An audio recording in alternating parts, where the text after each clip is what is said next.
और आज की डिस्कशन हम लोग शुरू कर रहे हैं with the point of combustion.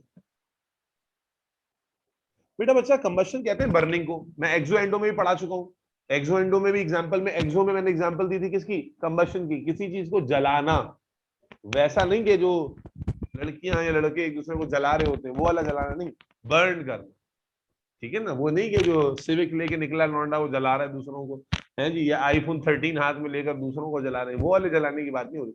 Combustion है बर्निंग, और बर्निंग के लिए मैंने आपको बताया था तो एक्सो एंडो में भी कि बर्निंग के लिए जो रिक्वायरमेंट है मस्ट, वो क्या है, ऑक्सीजन। बगैर ऑक्सीजन के जलने का अमल नहीं हो सकता, बगैर ऑक्सीजन के जलने का अमल नहीं हो सकता। बिल्कुल इसी तरह क्या हो,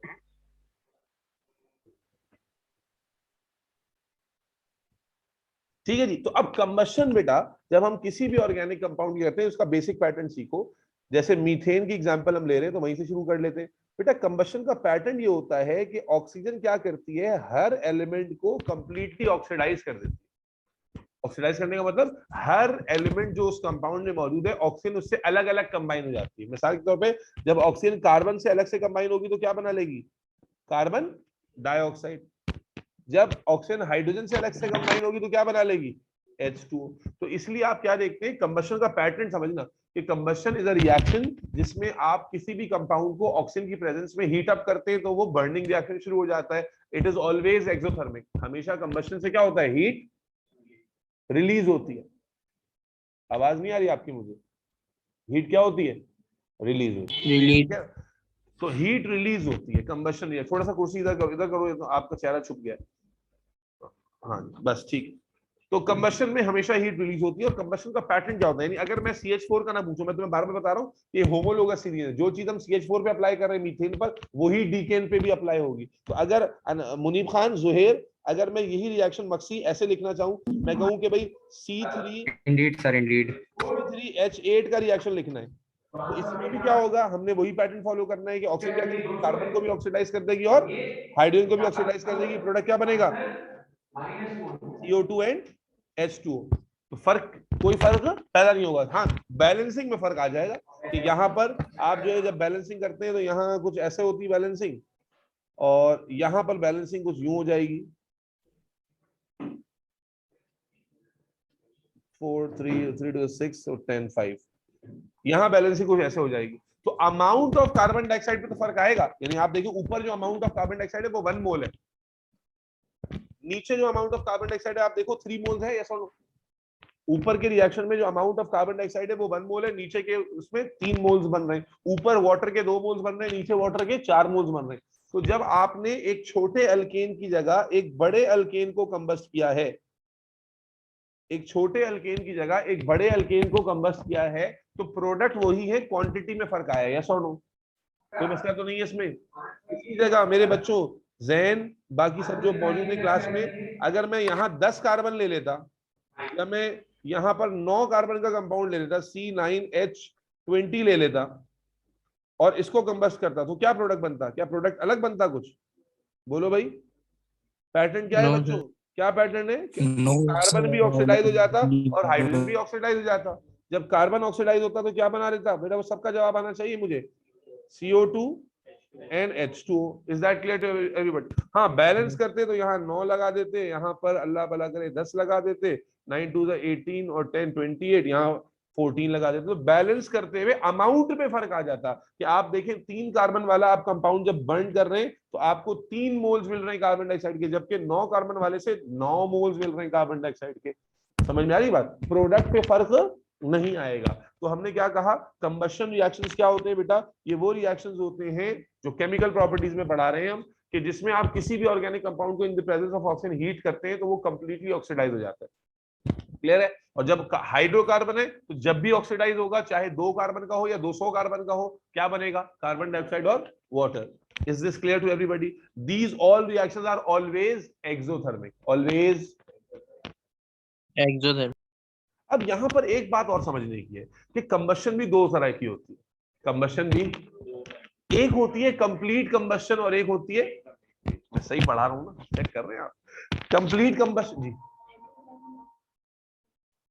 जी, अजान के बाद बात करते हैं।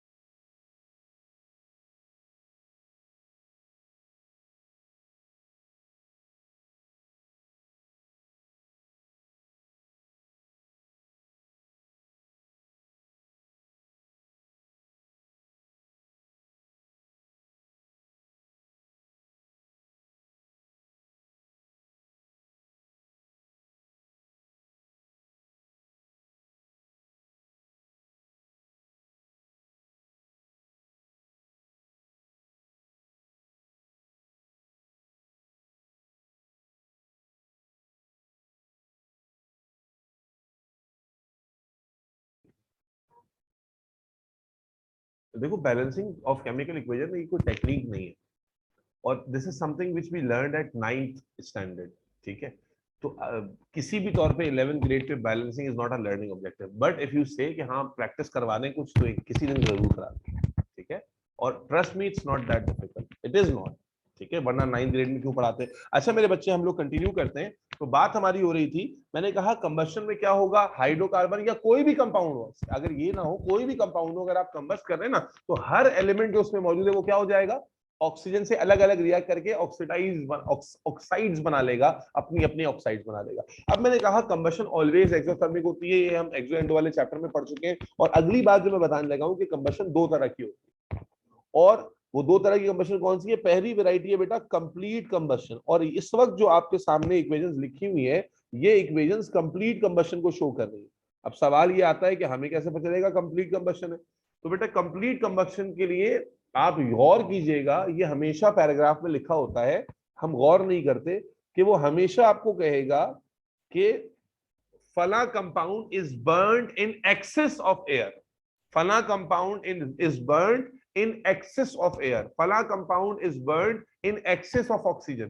तो कंप्लीट कंबशन कब होती है, जब ऑक्सीजन भरपूर क्वांटिटी में अवेलेबल हो, ऑक्सीजन जो है ना एक्सेस में अवेलेबल हो, और ऑक्सीजन की कमी ना हो, लिमिटेड अमाउंट ऑफ ऑक्सीजन ना हो, बल्कि अगर एक्सेस में ऑक्सीजन अवेलेबल है तो हमेशा ऑक्सीजन पूरा ट्राई करेगी क्या, कि हर एलिमेंट को ऑक्सीडाइज कर ले, और ये प्रोसेस कंप्लीट कंबशन होगा। जबकि अगर ऑक्सीजन एक्सेस में अवेलेबल ना हो, अगर ऑक्सीजन एक्सेस में अवेलेबल ना हो बल्कि लिमिटेड ऑक्सीजन हो, यानी एग्जामिनर ये जुमला कहे कि methane is combusted in limited quantities of oxygen, या वो ये कहे कि मीथेन इज कंबस्टेड इनकम्प्लीटली, या वो कहे कि मीथेन इज कंबस्टेड लेकिन एक्सेस का जिक्र ना करे। याद रखना एक्सेस का वर्ड होना जरूरी है कंप्लीट कंबस्शन के लिए। तो मेरे बच्चों, मीथेन इज कंबस्टेड अगर वो कह रहा है लेकिन एक्सेस का वर्ड नहीं बोल रहा, या कह रहा है कि मीथेन इज इनकम्प्लीटली कंबस्टेड, या वो कह रहा है कि मीथेन जो कंबस्ट किया जा रहा है वो इम्प्योर है। क्या कहा मैंने कि देखो अगर उसने एक्सेस के साथ जिक्र किया है तो कंप्लीट कंबस्शन है, और कंप्लीट कंबस्शन में कार्बन हमेशा किसमें कन्वर्ट होगा, कार्बन डाइऑक्साइड में, और हाइड्रोजन किसमें कन्वर्ट होगा, वाटर में। लेकिन अगर कंबस्शन इनकम्प्लीट होगी तो इनकम्प्लीट कंबस्शन का कॉन्सेप्ट समझ में आ रहा है फरा, कि आपको पता कैसे चलेगा इनकम्प्लीट कंबस्शन, या तो वो लिमिटेड ऑक्सीजन का वर्ड इस्तेमाल करेगा, या वो ये कहेगा कि जो है ना इनकम्प्लीट कंबस्शन हो रही है बताएगा, या फिर आपको कहेगा कि जो है ना वो इम्प्योर जो मीथेन का सैंपल है वो इम्प्योर सैंपल है, मिक्सचर है।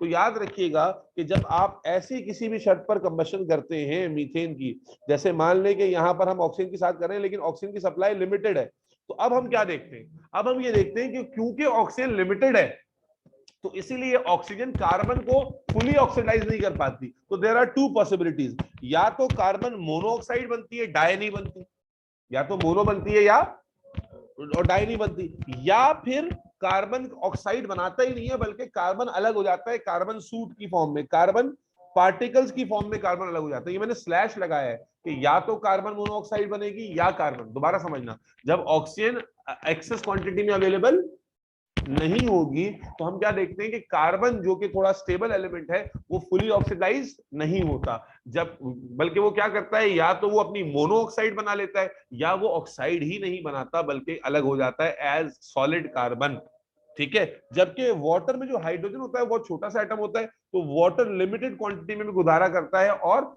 हाइड्रोजन ऑक्साइड यानी वाटर बना लेता है। जरा समझना, तो क्या समझ में आया कि इनकम्प्लीट कंबशन कहां डिफर करती है, कि उसमें कार्बन का जो प्रोडक्ट है ना वो चेंज हो जाएगा, कार्बन जो है वो फिर कार्बन डाइऑक्साइड में कन्वर्ट नहीं होगा। और याद रखना भी आसान है कि कार्बन डाइऑक्साइड एक ऐसी ऑक्साइड, इसमें अच्छी खासी ऑक्सीजन है, तो कार्बन डाइऑक्साइड उस वक्त बनती है जब एक्सेस ऑक्सीजन हो। लेकिन अगर लिमिटेड सप्लाई ऑफ ऑक्सीजन है तो उस लिमिटेड सप्लाई के अंदर हम क्या देखेंगे कि या तो कार्बन मोनोऑक्साइड बनाएगा या फिर कार्बन ऑक्साइड बनाएगा ही नहीं बल्कि कार्बन सूट की फॉर्म में फॉर्म होगा। Is that clear everybody? Yes, hydrogen बना लेगा फिर भी। हाइड्रोजन छोटा एलिमेंट होता है ना, वो कम पे भी गुजारा कर लेता है, कार्बन हाइड्रोजन से बहुत बड़ा होता है इसलिए उसकी डिमांड भी ज्यादा है, इसको ऐसे याद रखें। ठीक है जी। इसी तरह अगर मैं कहता हूं कि भाई कोई 10 कार्बन वाला कंपाउंड है, ठीक है ना, 10 कार्बन, या चलो तो 10 बहुत ज्यादा हो जाएंगे, मैं कहता हूं कोई 7 कार्बन वाला कंपाउंड है, C7H16, ये वाली जो है ना हमारे पास अल्केन हेप्टेन है, और इसे हम इनकम्प्लीटली बर्न कर रहे हैं। मैं बता दूं कि ये इनकम्प्लीटली बर्न, तो अगेन यहां भी वही प्रोडक्ट होगा कि या तो कार्बन मोनोऑक्साइड या कार्बन सूट, और साथ वाटर बनेगा। तो मालूम हुआ कि कार्बन के प्रोडक्ट में फर्क आ जाएगा इनकम्प्लीट कंबशन में। आगे और क्लियर? और ये सिर्फ यहां अप्लाई नहीं हो रही, अल्कीन में भी यही बात अप्लाई होगी और आगे की ऑर्गेनिक में भी यही बात अप्लाई होगी। तो आपने दरअसल कंप्लीट और इनकम्प्लीट कंबशन सीख लिया कि कैसे करनी। कंप्लीट कंबशन में आपने हर एलिमेंट को कंप्लीटली ऑक्सीडाइज कर देना है, और इनकम्प्लीट कंबशन में आपने कार्बन को या तो उसकी मोनोऑक्साइड में ऑक्सीडाइज करना है, या फिर उसको एज अ सेपरेट कार्बन लिख देना है। इज दैट क्लियर ऑनलाइन वालों? जी sir. Yes sir, yes sir, समझ आ मेरे गया। बच्चे केमिकल प्रॉपर्टीज में हमने कहा था 2 प्रॉपर्टीज है, कंबशन समझ में आ गई सबको। अब आ जाओ सब्स्टिट्यूशन। मुझे जल्दी से ऑनलाइन में से जवाब आ जाए, और फिर यहां से भी लेता हूं कि मुझे बताओ हमने क्या पढ़ा था। अल्केन कौन से वाली क्लास है जिसने बिरयानी से पेट भरा था या लौकी की भुजिया खाई थी? बिरयानी। बिरयानी। बिरयानी खाकर पेट भर लिया था, 4 के 4 बॉन्ड सिंगल थे, सारे के सारे बॉन्ड क्या थे? सिंगल थे। तो जब हमने कहा था सारे बॉन्ड सिंगल ही बनाना चाहते थे ना, और जब सारे बॉन्ड सिंगल बन गए तो ये स्टेबल होगा या नहीं? इसमें जगह है या सैचुरेटेड है ना? सैचुरेटेड यानी जगह खाली। भाई 4 कुर्सियां रखी हैं और 4 कुर्सियों पे 4 लोग बैठे हैं, अब 5वां आ जाए बैठने के लिए तो जगह तो नहीं है। अब कोई लड़का कहेगा कि मैं गोद में बैठा लूंगा, तो गोद वाली कहानी नहीं है यहाँ पर। 4 कुर्सियों पे 4 लोग बैठे हैं, तो अब जनाबे आली 5वां उस पे ऐड नहीं हो सकता। अब अगर आपने 5वें को बिठाना है तो उसका एक ही तरीका है कि किसी एक को उठाना पड़ेगा। कैसा लो? इसी को हम क्या कहते हैं? सब्स्टिट्यूशन कहते हैं। क्या कहते हैं? आपने देखा ना क्रिकेट मैच में, एक प्लेयर इंजर्ड हो गया तो दूसरा उसकी जगह आ गया, एक गया तो उसकी जगह दूसरा सब्स्टिट्यूट आ गया। स्कूल में टीचर एक एब्सेंट हुआ तो उसकी जगह सब्स्टिट्यूट टीचर आ गया। तो सब्स्टिट्यूशन का कॉन्सेप्ट समझ में आना बड़ा आसान काम है। और अल्केन क्यों सब्स्टिट्यूशन करते हैं? एडिशन नहीं कर सकते। क्या बात, कॉन्सेप्ट कहां से आ रहा है कि alkane is a saturated class. Do you all agree? और सैचुरेटेड का मतलब ये है कि they are stable, they don't have any space. पेट उन्होंने प्रॉपर तरीके से अपना भर लिया है, सारे बॉन्ड उनके जैसा वो चाहते थे वैसे ही बने हुए। या सुनो, अब मेरे बच्चे इन हालात में अगर आप उनमें कोई एलिमेंट ऐड करना चाहेंगे तो उनके पास जगह, बोलो भाई, ऑनलाइन में से जवाब आना चाहिए। सहर, मुनज्जा, उनके पास जगह नहीं है। तो अगर एक ही तरीका है कि किसी को उठाकर उसकी जगह उनको बिठाया जाए, इसी को हम सब्स्टिट्यूशन कहते हैं। तो सब्स्टिट्यूशन रिएक्शन की अगली प्रॉपर्टी लिखते हैं और पहले सब्स्टिट्यूशन को डिफाइन कर लेते हैं। तो सब्स्टिट्यूशन को कैसे डिफाइन किया जाएगा भाई? नहीं, अल्कीन पे नहीं होगा, वहां कुछ और पढ़ेंगे हम। तो यहां पर अप्लाई कैसे करेंगे? दोज रिएक्शंस, डेफिनेशंस भी आती हैं ये, इन विच एटम्स और group of atoms are replaced by another atom or group of atoms is called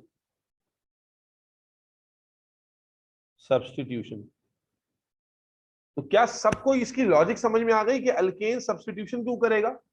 मैं एक बार फिर बता देता हूं कि अल्केन्स के सैचुरेटेड हाइड्रोकार्बन से, सैचुरेटेड का मतलब भरे हुए, स्टेबल, मुकम्मल, इनमें सारे बॉन्ड सिंगल सिंगल बने जैसे चाह रहे थे, जगह नहीं है। तो अगर जब जगह नहीं और किसी को आप बिठाना चाह रहे हैं तो the only way is to substitute. ठीक है जी। अब सब्स्टिट्यूशन के अंदर जो हमारे सिलेबस में जो सब्स्टिट्यूशन हम डिस्कस कर रहे हैं वो है हेलोजिनेशन। हेलोजिनेशन का मतलब क्या हुआ? अगर आप मीथेन को देखें तो मीथेन में क्या है? कार्बन के साथ क्या मौजूद है? 4 हाइड्रोजन। तो हम जो 4 बंदों की बात कर रहे हैं अपनी एग्जांपल में, हंजला, हुजैफा, कि भाई 4 बंदे 4 कुर्सियों में बैठे हुए, तो अब एक तरीका किसी एक को उठाना पड़ेगा। तो हम किसको उठाएंगे? हाइड्रोजन को। किसको उठाएंगे? हाइड्रोजन को। तो अब हेलोजन, आप हेलोजिनेशन कैसे किसे कहते हैं? हेलोजन एटम याद है? हेलोजन कौन से होते हैं? ग्रुप 7 के एटम्स। तो अगर ग्रुप 7 का मैं कोई एटम ले रहा हूं, जैसे आपके सिलेबस में क्लोरीन लिया गया है, तो इस प्रोसेस का नाम पड़ गया क्लोरीनेशन। तो क्लोरीनेशन को कैसे डिस्क्राइब या डिफाइन करेंगे? कि वो सब्स्टिट्यूशन रिएक्शन सब्स्टिट्यूशन रिएक्शन जिसमें क्लोरीन एटम किसको रिप्लेस कर देगा, हाइड्रोजन। जो हाइड्रोजन है अल्केन का, जो हाइड्रोजन है मीथेन का, वो रिप्लेस किससे हो जाएगा, क्लोरीन एटम से। भाई हमने सब्स्टिट्यूशन का कांसेप्ट क्या पढ़ा कि एक एटम दूसरे से रिप्लेस हो जाएगा, तो यहां पर रिप्लेस होने वाला एटम कौन होगा, हमेशा हाइड्रोजन, और रिप्लेस करने वाला इन केस ऑफ क्लोरीनेशन कौन है, क्लोरीन। कि क्लोरीनेशन हम किसे कहेंगे, अगर डेफिनेशन में समझाऊं मैं तो क्या कैसे डिफाइन की जाएगी क्लोरीनेशन बेटा, सर मुझे समझ नहीं आया। अभी आ जाएगा। तुम्हें सब्स्टिट्यूशन का कॉन्सेप्ट समझ में आया, यस। बस तो अभी आ जाएगा इधर। दो substitution reactions in which hydrogen atom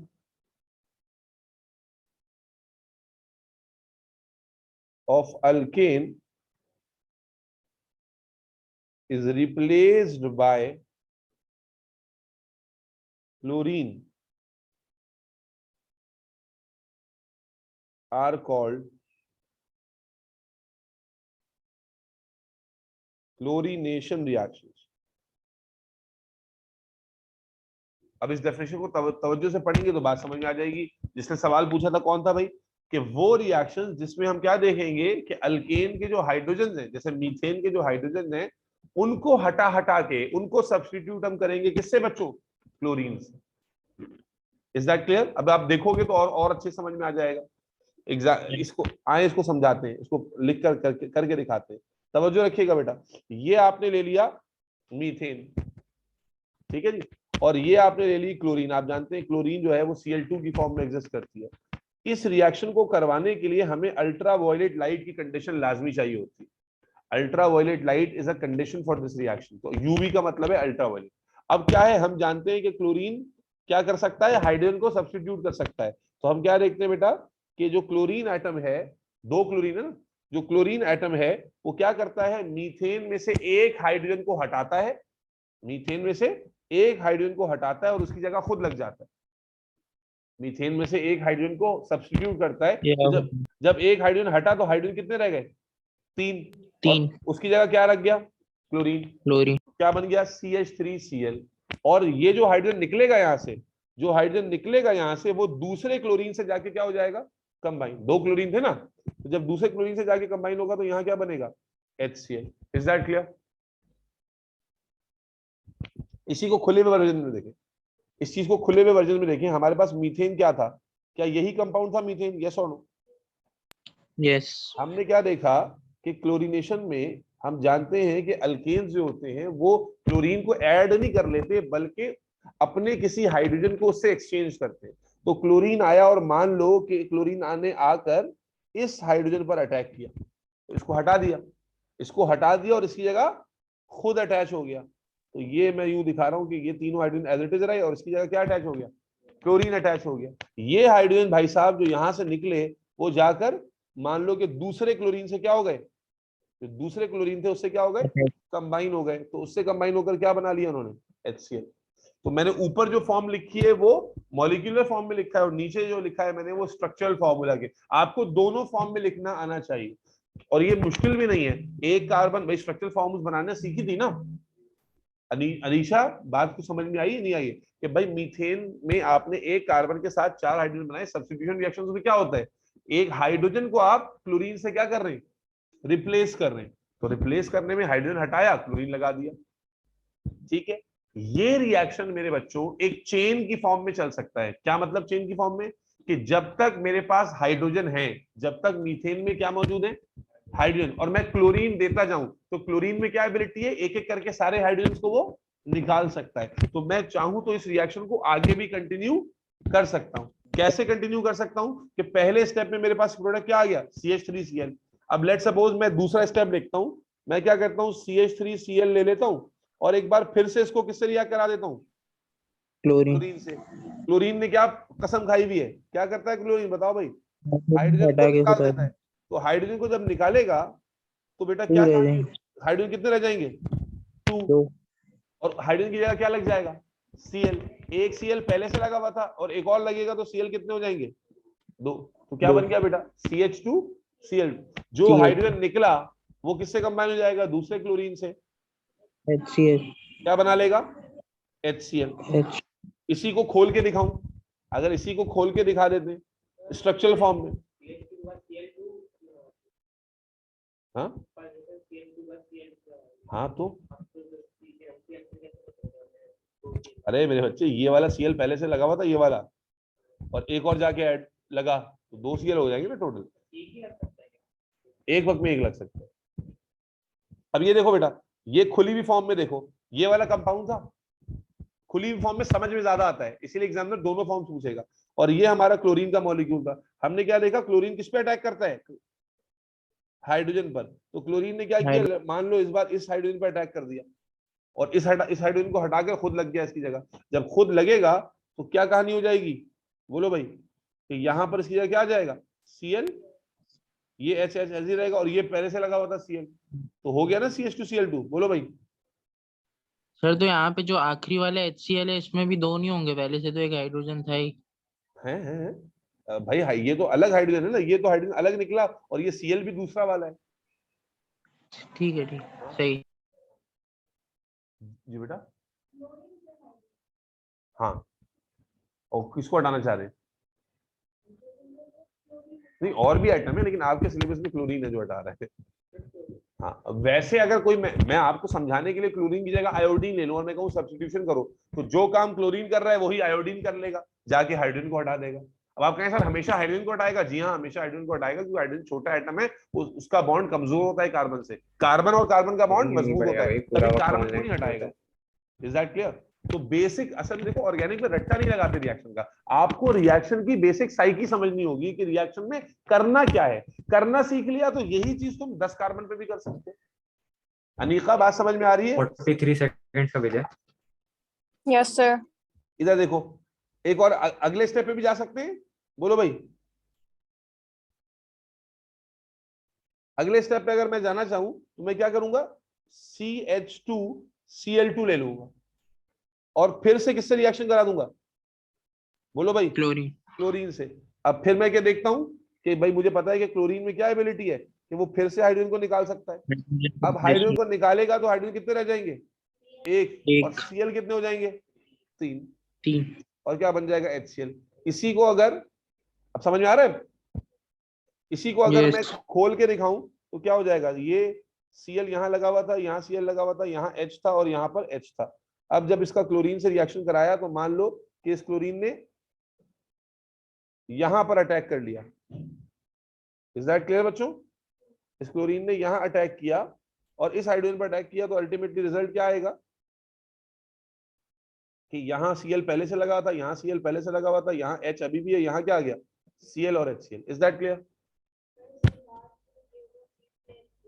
इसके बाद अगर लास्ट स्टेप पे चले जाएं, एक स्टेप और आगे चले जाएं, जा सकते नहीं जा सकते? कैसे जा सकते हैं? क्योंकि हमें नजर आ रहा है अभी भी हाइड्रोजन बाकी है। CHCl3 और Cl2 का रिएक्शन होगा तो हम क्या देखेंगे कि क्लोरीन क्या करेगा? आखिरी हाइड्रोजन को भी निकाल देगा। चेन रिएक्शन बन गया ना, आखिरी हाइड्रोजन को भी निकाल देगा और प्रोडक्ट क्या बना लेगा? CCl4। क्या ख्याल है? हाइड्रोजन आखिरी भी हट गया और 3 क्लोरीन पहले से थे, एक और लग गया तो CCl4 बन गया। इसी को अगर मैं खोल के समझाऊं तो कैसे बनेगा? ये यहाँ Cl था, यहाँ Cl था, यहाँ भी Cl था, यहाँ H था, यहाँ पर Cl और Cl, यूवी लाइट की कंडीशन दी, तो क्लोरीन भाई साहब ने क्या किया? अटैक किया इस हाइड्रोजन पर। तो हम देखेंगे इसको भी इसने फारिग कर दिया। अब चारों तरफ क्या लग गए? अब ये रिएक्शन जाके रुक जाएगा, क्योंकि अगर अब आप फर्दर क्लोरीन इसको प्रोवाइड कर रहे हैं तो क्लोरीन क्लोरीन को हटा नहीं सकता। क्या ये बात समझ में आई? ये रिएक्शन कितने स्टेप में हुआ? 4 स्टेप में। क्यों 4 स्टेप में क्यों हुआ? क्योंकि 4 हाइड्रोजन थे भाई, हर स्टेप में एक एक हाइड्रोजन निकलेगा तो 4 हाइड्रोजन 4 स्टेप में निकलेंगे।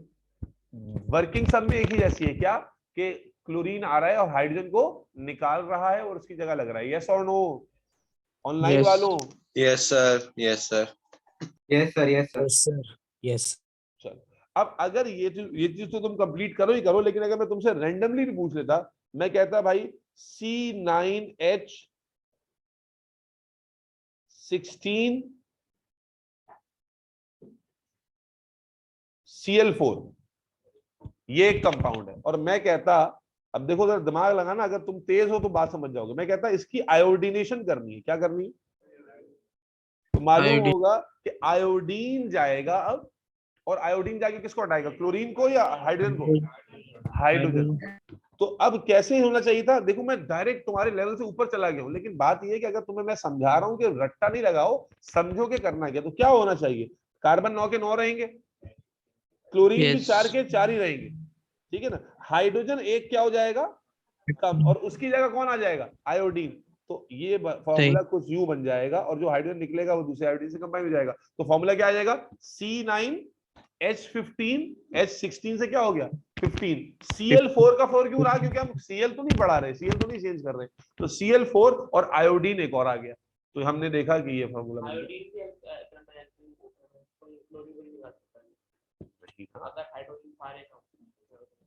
नहीं निकाल। जिन लोगों ने पीरियोडिक टेबल के चैप्टर पढ़ा है उनको मालूम है कि आयोडीन क्लोरीन को नहीं निकाल सकता। तुम 11th ग्रेड में हो ना? कौन से स्कूल में हो? नहीं, कौन से स्कूल में हो? क्योंकि पीरियोडिक टेबल तो पढ़ा होगा ना वहाँ। हाँ भाई, पीरियोडिक टेबल में ये चीज हम सीखते हैं ना कि मोर रिएक्टिव हैलोजन ही निकाल सकता है ऐसे। इसी तरह एक और मैं कंपाउंड ले लेता हूँ रैंडमली आपको खुश करने के लिए, कि आपको बताऊं कि आप जब समझ जाते हैं ऑर्गेनिक की खूबसूरती क्या है। मैं आपसे कहता हूं C150 हाइड्रोजन 299 और क्लोरीन 3। और मैं कहता हूं अब इसका रिएक्शन मैं क्लोरीन से करा रहा हूं, बताओ हो जाएगा रिएक्शन? क्या करेगा? क्लोरीन जाके किसको निकालेगा? एक हाइड्रोजन को निकालेगा। क्या फॉर्मूला आ जाएगा? C150H298 और क्लोरीन, यस 3। और नो? यस 3 की जगह कितना हो जाएंगे? 4। और अगर मैं तुमसे पूछूं कि ये, हाँ, सही है। अगर मैं तुमसे पूछूं कि ये रिएक्शन कितने स्टेप में पूरा होगा, बता सकते हो? इस रिएक्शन में मजीद कितने स्टेप लगेंगे? अगर मैं इस क्लोरीनेशन को कंटिन्यू करूं 298 सर। 298 स्टेप्स लगेंगे ना, क्योंकि हर स्टेप पर एक हाइड्रोजन निकलता है, तो 298 स्टेप्स बनेंगे भाई। Common sense. तुम्हें हकलाने की बीमारी, जल्दी कह देती। इतना तुम अगर काजी साहब से पूछा ना निकाह कबूल है और तुमने इतना टाइम लिया, तो काजी साहब समझेंगे जबरदस्ती हो रहा है निकाह, बच्ची को राजी नहीं है दिल से, तो उठ के चले जाएंगे। फौरन से जवाब दिया करो, समझ में आ रही है? निकाह के टाइम पे तो फौरन काजी साहब पूछेंगे भी नहीं, तो कोई तो लेके जाए मुझे इस घर से। अच्छा, जब तुम्हारी शादी का टाइम आ जाए ना, तो अल्लाह करे मुझे कहीं से पता चल जाए, ताकि मैं वो तुम्हारे होने वाले को ढूंढ लूं। मैं बोलूं भाई पहले बच्ची की मालूमात पूरी कर लें आप, मैं बीइंग अ टीचर बताता हूँ कि मैंने उस बच्ची की शख्सियत को जज किया है, तो बाद में देखे ना कि जो है ना वो शादी की बात हुई है, चेहरे पे अलग ही चमक, एकदम जो है ना एकदम अलग ब्लश चेहरे पे आ रहा है। भाई आ जाएगा टाइम, थोड़ा सब्र करो। मिशेल नहीं, ये ठीक है दिसंबर चल रहा है, लेकिन ये मतलब बिल्कुल नहीं है कि आप इतना ब्लश।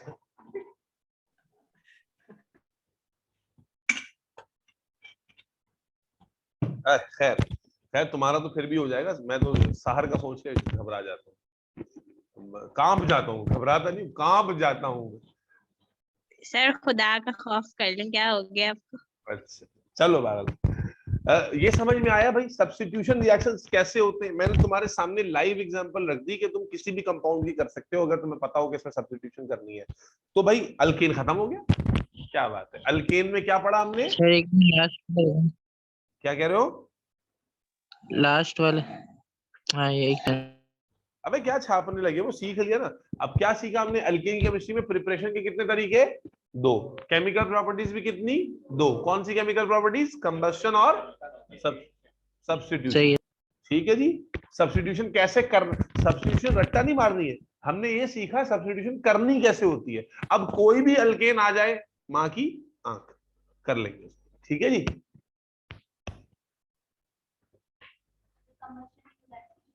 कंबस्शन की डेफिनेशन, हाँ बिल्कुल हो सकती है। It is a reaction in which compound is heated in presence of oxygen लेकिन लिखने की जरूरत नहीं है।